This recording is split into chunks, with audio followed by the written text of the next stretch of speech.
uri hure, uri mata, uri duzvi, rakukusota. Vamachakere vakapfuura futi zvakare ipapo. Vakadzokorera uri mata, uri duzvi, uri dhodhi, rakukusota hure. Ndorora nedhodhi inini. Akuzo. Changamire nyaya pamberi penyu. Nyaya ndeyekundipuma chihure uye kundituka zvinyadzi nekundiwimbisa rufu. Yanembo dzako chitupa nemaredare zvaitwa ari kudaro ndimachera magi achitaura kuna Jotham Machakaire.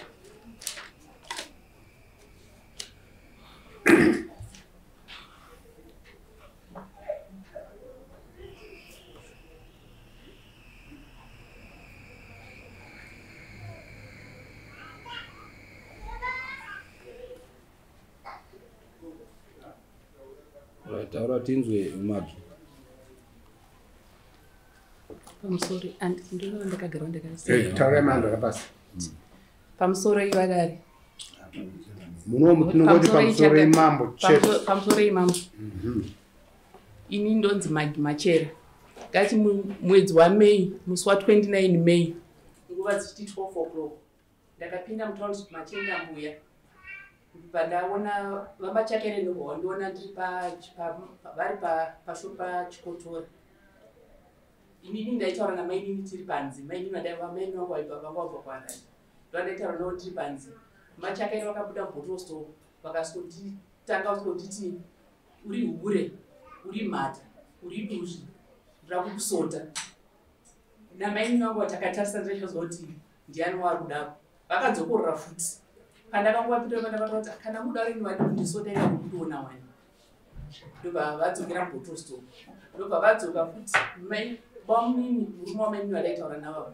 Vanga vari pafoni nguva iyoyo. Ndobva vazoiwa vapedza kutaura pafoni. Vauya pandanga ndiri. Ndakutaura navo. Vakadzokorera futi vakasodhunza bamini nebhachi kudai. Nzosataure naye imhata iduzvi idhodhi ndakumusota. Saka ipapo ina ndazodaira ndakanga ndangobva. Ndobva ndakurosa kuenda kwatambudza kuna maini vangu variko.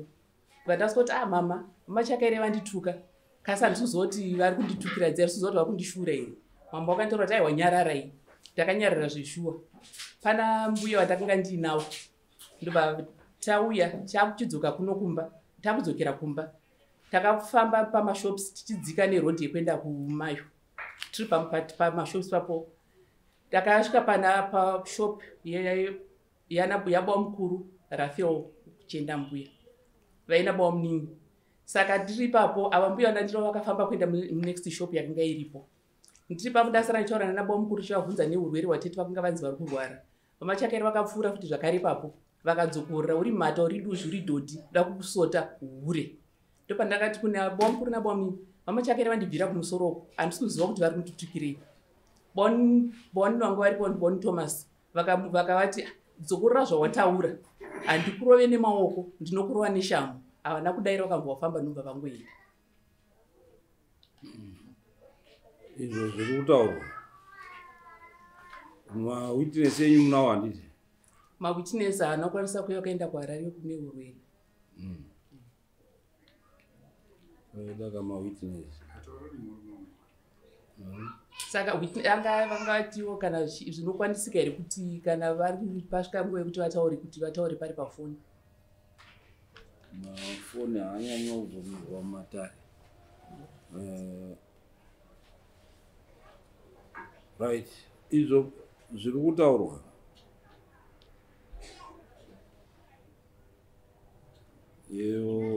Jotham. Sorry, ma'am. Andirambi kutaura. Asi pendakasangana nawo. Pendakasangana nambuya wangu. Pane zvakataurika nawo engeripo engere kukakawadzana. Nenawe mwana wangu akarohwa nemwana nebhasikoro. Arohwa nebhasikoro musi wa3 March. Zvadaro ndakarapisa ndega mwana. Ndarapisa mwana ndega. Sekuru wangu nambuya wana kwana pawakambobvira wachiuya kuzoona mwana wangu kupara kwakaita. Kusvikana nhasi ndichingorapisa mwana wangu asati aita raichi. Saka zvadaro padare rekwachenda Mbuya richitonga kudaro. Ndikati inini kana ndakataura mazuva akashata. I'm sorry, ndinokumbira rurekero rwambuya wangu. ndomashoko endakataura. Saka unoziva hako kuti wakataura mashoko akashata nekuti wanga waine hasha yekuti hawana kuuya kuzokumbura nemwana wako paakakwara. Handiyeuki ndichitaura mashoko akadaro.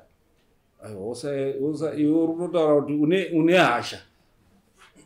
Uri kutodedera kana izvizvi uri kutodedera nehasha kuti mwana wavo akanyangadza, handiti akatsika mwana wako. Ndizvozvo mama. Hawana kana chawakaita, number 1. Number 2, hawana kana chawakuuya kuzoona mwana wako. Zvese zvakakupa hasha, handiti. Saka zvichireva kuti uri kubvuma kuti no ndakawatuka nepamusara pekuti inini ndakanyangadzirwa. Sandizve? Ndizvozvo. Saka abvuma. Ndaida kungozadzisa muromo wazopedzisira kutaura nokuti pamwamubvunza pekutanga kuti izvo zviri kutaurwa izvi ati handipokani nazvo, abva angotanga nekuzvigamuchira kuti ichokwadi zvese zvataurwa namai avo. Taurai ngamutorei Changamire. Inini ndini murume waMaki. Uyu murume uyu akanditaurira nyaya yekuti muzukuru wangu adhuma mwana wake nebhasikoro. Tikudzokorera machakaira, hatidi kudzokorera nyaya. Akanditaurira izvozvi. Maybe it was on Friday. Ndikati, muzukuru ndazinga. Ngwasha. Inini bandaenda ndikati ndoda kuona mwana achibva aenda kuchikoro. Inini ndokubva ndazoonana nemwana semunhu wangu ndinoti imwe idororamo. It was on Friday. Saturday makusini ndikati ndinoone mwana. Bandaona mwana ari kutamba nembwa pashopu pake. Ndikati iyo muzukuru ndati ndiwe uzoona kuti ruoko rwunzi wakakwara ruoko rwakaita sei. Sikati sekuti munoda kubhachi inga ndakakutaurira nekuti ruoko rwangu rwuri right. Munoda kubhachi. Handizvo ndakakutaurira machakaira inini kudariko. Uyu kana asina kuenda kana uyu anoita mhata because inini ndakauya nini because inini ndiri nyama imwe. Kana inini ndakauya nini kwakuri ndikauya zvichwa kuti ndoda kuona mwana akakuvara. What is it? Kana muchitaura munotaura kuno. Sorry. Mutaudzani. Okay. Sorry. What is it? All right. Mirai nipedze.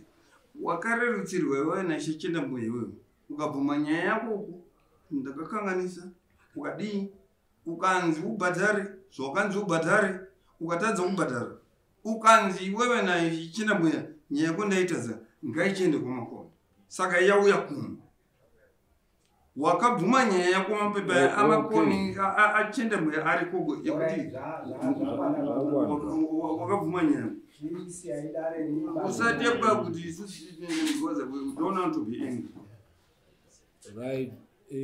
Andioni chiri munhu abvuma kuti inini ndakadii ndakamutuka. Ndorora nedhoti inini.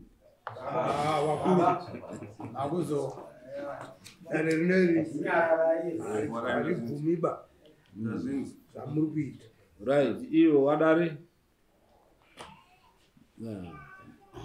Ndinofunga ndazoti bate bandanzwa pakutaurwa naNyata kuti yaya yakatotongwa ikatodzadzwa kuti izouya kunoku uramba kubhadhara.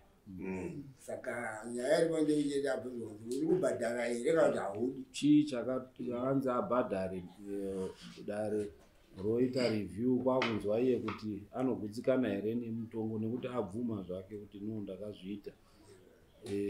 Nekuti hati correct a wrong with a wrong.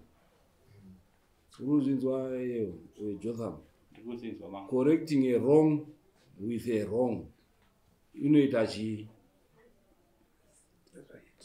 Inoita right here. Ayo. Nita square wrong. Handiti. Tinotogadzirisa chiro chakaipa nekuita zviro zvakanaka. Hatigadzirisi chiro chakaipa nekuita zvakaipa. Pakakanganiswa hongu, pakakanganiswa. Asi zvapakakanganiswa hatiendi futi kuti tinokanganise. Kuti tikorekte, tiri kutoendesa mberi. Kana dai waida kuripirwa, ungadai wakaita sezvaita mai avo kuti wakakanganisa. Mai avo wakakanganisa mwana wako akatsika mwana wako nebhasikoro, waienda kune dare kuti mai ava mwana wangu wakatsika nebhasikoro, number 1 hawana kundipawo mari yekuti ndirapise.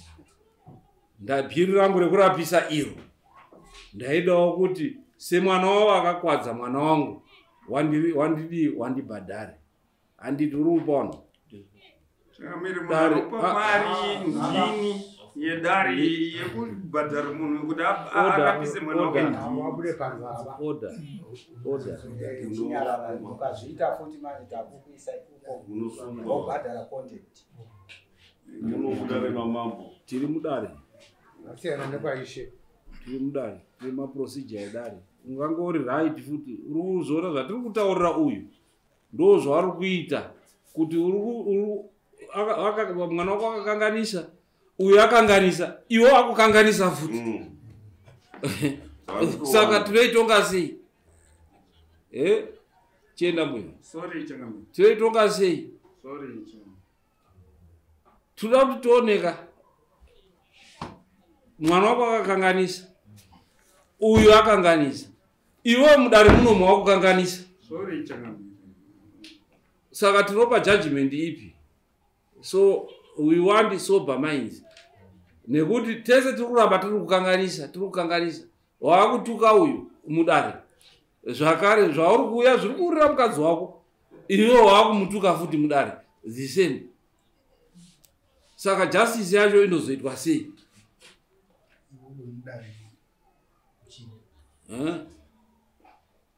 Uwo mutsiretena uri mudare. Justice yacho inozoita sei?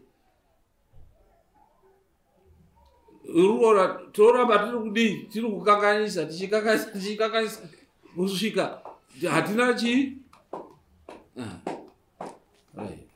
Pamusoro ndoda kudzokera kuti matauriro avaita pakataurwa nyaya iyi tiri kwaChenda Mbuya. Vakabvunzwa naChenda Mbuya kuti vakatsanangudza zvekuti mwana wangu akakwadzwa nemwana wavo. Vakabvunzwa kuti uda kuripirwa here? Akati kwete, handizvo zvandaita sei? Handizvo zvandangoti ndingotaura hangu, handisira kuripirwa. Handiti. Ndo zvatiri kutaura isusu kuti imi maita zviri right. Handiti. Iyewo mwana wenyu, mwana wenyu akaita zviro akakwadza munhu. Handiti. Iyewo ndokundotuka chii? Ndokuya kwakutukai. Murume wenyu mudare munomu akumutukawo.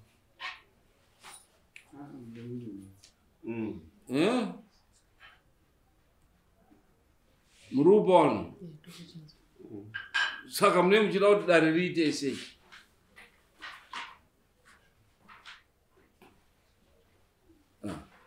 Chakamiri tinotora nyaya yemastages emudare. Kana munhu achinge adisturb padare, anokubatwa nemhosva yecontempt mudare. Tisingatarisi kuti ndiani. Akutuka munhu mudare anofanira kubatwa nemhosva yecontempt mudare. Bosi kuuya pamberi pedare kuyamuyananiswa. Saka tiitarisa kuti nemba yacho kwaChenda Mbuya imba yeushe. Zvichirevo kuti wakutoshoora dare. Bosi ndo anofanira kuremekedza dare. Kuti wakutozivisa dare racho. Saka ndozokurudzwa naye. Munhu ngabatwe nemhosva yake yanenge pari mudare. Uyu otongwa nemhosva yake yakapara. Sari ndavisa kudare. Chitongai nyaya iyo. Pane changamire iye Maguri. Panyaya yese yataura haana kutaura kuti arikuda kuumbwa nechi hana trace. Tiri ipapo ndakabvunzwa kunzi muri kuda chii, ndanga ndina maiguru andanga ndinavo vanokwanisa kuuya.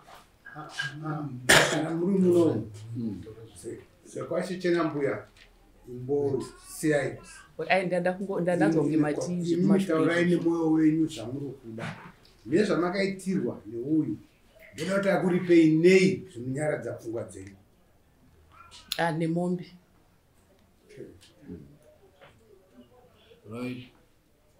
Hanzi nemombe kwaichechenda mbuya wangu akati muripirwe nei. Tanga tataura izvozvo zvekuti mombe vachibva akaramba ipapo asi kuti asi machakaire vadare vakanga vari muda vakati aiwa panapa titonge zvekuti panonzi mombe ndobva tati 250 ndobva yanzi ndiyoyo mombe ndobva tati 200 ndobva vati ndiyoyo mombe ndobva tati 150 ndobva zvanzi namachakaire manditi $100 ndobva anzi aungataura kuti $100 iwe uri wakapara mhosva. Saka mubhuku rekwachenda mbuya vakanyora 150 iri yekuti ndiwo vakanga vati ipapo inini pasipo pandaida. Okay. Ndo zvakapaswa naishe. Weza zvava muno kuti iwo ruda mombe. Handiti. Dare richaona kuti neudzamu yenyaya iyi unofanira kuti uripwe chii. Handiti. Ndo vatiri kubvunza. Ati mombe dare. Ishe wakangwati 150. Saka dare takutaurai kuti pakabva nyaya mapaona. Nyaya ichienda apa muchipaona. Ichizobva futi ipapo murume wacho akutukawo futi muno mudare. Urikuona munorerutsa nyaya inenge yakadii. Izvi tokuitirai kuti nekuti muri madzishe. Kuti mudzidze kuti kana muchitonga hamwendi kudare nemhamba. Nekuti ukaenda kudare nemhamba jaji wauri kupa kuti akutonge iwe uchiuya uchiratidza kuti aiwa wakatolowa hako. Inga Jesu vanhu akataura zvikanzi Jesu makadhakwa ari makuseni. Nevadzidzi venyu makadhakwa. Jesu akataura koma nemakuseni ngadhakwa here nemakuseni.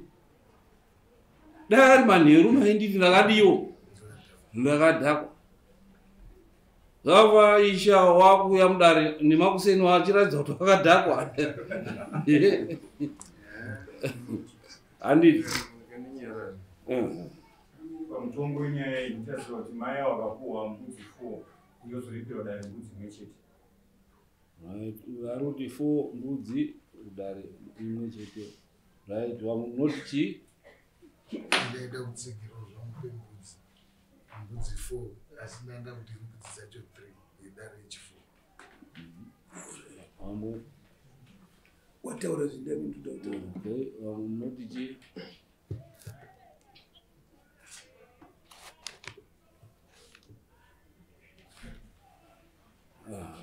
Baba achanga ndikuona kuti baba wazvirereka chaizvo mudare. Hawana kuda kana kuita nharo nedare, hawana kuda kupikisana nedare, wazvirereka zvakanyanya. Ndaifunga kuti wakapawo mai wambudzi 2 imwe chete youya kudare yechitatu. Right. Ini ndaona baba semunhu akamboshora chaizvo. Hongu moshavaibuka asi vakanga pakushora. Ndakati nyaya wepere paiva yakabhadhara nditi yangu wataurwa. Unenge yakabvunza kuti wakabhadhara. Nokuti zoya kunoku nharo dzakusada kubhadhara. Uye neshungu dzavangaita kuti mwana wavo akarova mwana wangu nebhasikoro. Saka zviya kuti havasi kugutsikana nomuripo wavakanga vapiwa ikoko. Saka ndakambudzi 4 pakatonaka chaizvo. 1 yedare. Okay. Right. Munoziva zvinonzi extenuating circumstances. Munoziva here zvichinzi munhu apara mhosva pane ma-extenuating circumstances. Pane chikonzero chaita kuti munhu azodii azopare mhosva. Auraya munhu nekuti pane chikonzero chazoita kuti adii auya achindirwisa akabata banga iri ndobva ndamubvutira banga rake ndobva ndamubaya ndauraya munhu. Pane extenuating chikonzero chaita kuti ndizouraya munhu. Saka ndo zvakaitika apa kuti pakange paine mhosva yakanga yaitwa yakanga ari kuonawo kuti uyu andiparira akadai akauyo achindondikumburawo kuti no paro pakadii pakakanganisika. Then oona mbuya wake hawana kana mbouya ofunga kuti aiwa wakanga wari kutoti tsvatuwaro handiti. Saka izvozvo zvakamupa hasha dzekuti ataurawo mashoko akadii. Saka tinomupa benefit of the doubt pamutongo wake nekuti haana kungotuka munhu nje, paita ma-extenuating circumstances. Munhu auraya munhu ari kuda anobva apuwa death row. Auraya munhu nekuti paine chikonzero, umwe anokwanisa kutoendeswa scot free, umwe anokwanisa kudii kunzi aiwa ngaachipuhwo kana makore 2 haachaendi padeath row. Saka ndo zvakafanana nenyaya iyi kuti chikonzero chakaita kuti atuke arikuta kuti mai ndakwadzirwawo mwana wangu ndaitarisirawo kuti baba namai vacho vachindikumburawo bharisa mbuya wangu hawana kana kumbouya vachidii. Saka wakuita zvatika kunge muroi kwandiri. Muri kuzviona kuti kana muchigarisana makanganisirana endai mundokumburana. Zvinoita kuti munhu aone kuti aiwa it was a mistake. Saka ndo zvakaitika panyaya iyi. Ndo zvadada kutaura kuti ichenda mbuya ari munomu akuda kuenda kundodii hazviiti izvozvo. Tatidzai kuti pakakanganisika asi sevahama ngatiitei paro pehukama. Saka nekuti akazotora mutemo mumaoko ake, anobvisa mbudzi 2 dzaanobvisa nemakosi. Makaita makosi ekumuunza kudare mari. Ndakabhadhara $50 yandakanzi ndibhadhare kunoko. Nhasi nhasi mandabhadhara $10. Ita $60. Vapaita mari yetransport. Mari. Nhasi ndakwira $5 kuya kunoko. Last time ndakakwira $8. Alright. Toti isusu wati $60 dzedare, right, plus 10 which is $80 themacost. $80. Andikuzoda kuti dai wakabvisa mari yawakanga wataurwa chienda mbuya zviro zvingadai unobvisa $80 themacost nembudzi 2 dzekuwaripira kukanganisa kwawakaita, nekuti hatitenderi kuti chitema hachidzorerwa. Ukange munhu akukanganisira enda kumakotsi undotaure uri kumakotsi okugadzirisa nembudzi 1 yaunozounza kuno kudai. Handiti.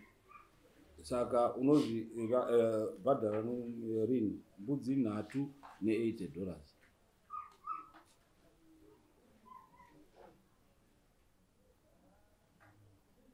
Ngangoti semunhu asi kusenza handizivi kuti pangaite mode of payment kana ndisanda kuti unozvibhadhara rini nekuti hatidi kuti tiite kuti ena unobhadhara izvozvizvi then tieta kuita futi imwe nyaya dare rakuunza futi imwe nyaya wakundoba.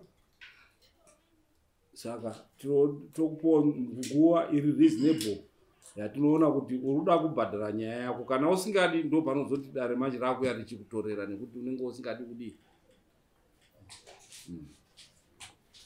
Handizivi mambo kuti pambudzi ndikati end of August, then pa $80 handizi kuti ingaite mode of payment ndenda kuzoti end of September semunhu asingaendi basi. Alright. Mbudzi nhatu end of August. Ndizvozvo. Mari end of September. Right. Tokupa time iyoyo. End of August wacho madate angu angangoite kuma 31.